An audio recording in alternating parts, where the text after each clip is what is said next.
But my question would be, why is America so divided? Well, unfortunately, if you ask 10 different people, you'll get 10 dramatically different answers to that question. I think there's a number of answers, and some of them are not particularly palatable to lots of folks. Like one of the things I said on the trigonometry interview was that we do have a problem in the United States where a lot of people, I believe, on the American right, as a result of believing that education is a form of liberal indoctrination, being distrustful of empiricism, science, teachers, etc., are quite literally less educated on the facts. And when you don't have a shared understanding of what the basic facts are, we can come to different conclusions. We can layer different morality on top of the facts. But if we can't even agree on very basic facts, it's really difficult to have a useful conversation. I'm talking really simple things like, do vaccines cause autism? Who won the election in 2020? Really just simple stuff.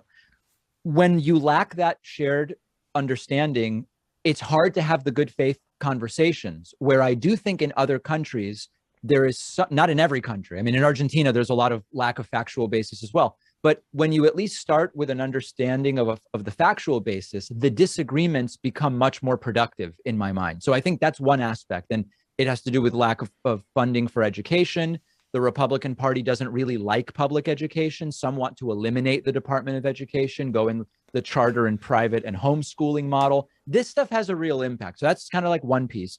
The media environment is very, very disturbed from the standpoint of online news, algorithms, amplification of untrue reports and conspiratorial reporting. I think that's a big part of it as well. But then also kind of less part in everything I've said so far. Many will say that's incredibly partisan, David. And it isn't, because I think that the split is quite partisan. We also have such a large country with such cultural differences. I not long ago spent time in rural northern Indiana, which for people not in the US may or may not know is a very conservative area, and it is a very rural area. And all you really have in terms of community centers are gun ranges and evangelical churches.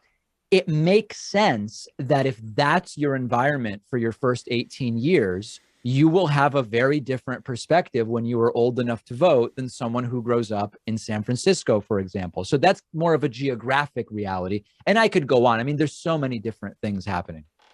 Yeah, it was interesting you said about who is the president. I saw a clip on your Instagram the other day where I can't remember the gentleman's name, but you asked him who won the presidential election. He said, "Well, it's a tricky question, or it's a funny Yeah. question."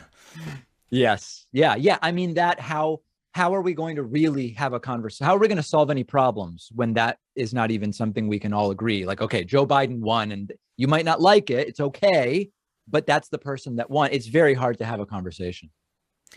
What needs to happen for sort of America to pull back and this divide maybe to get a little bit closer? I don't know. There's lots of contingents that will give you a very simple answer. Like, for example, there are some now on the right who are saying the solution to just about every problem. They see the fact that abortion is legal as a problem.